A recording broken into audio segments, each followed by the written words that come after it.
This forgotten beauty has been sitting here for decades, rusted, broken, and left to decay.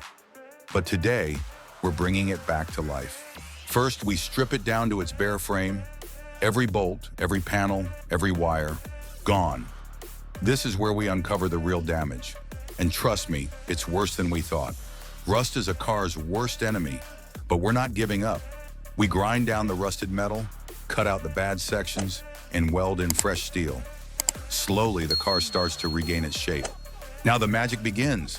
We lay down a fresh coat of primer, followed by our final color, sleek, glossy, and absolutely stunning. Just look at that shine. With the body looking brand new, it's time to bring the heart of this machine back to life.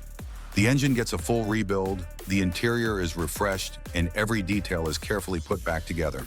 And here it is, the final transformation, from a rusted relic to a road-ready legend. What do you think of this build? Let us know in the comments, and don't forget to like, subscribe, and hit the bell so you never miss a restoration.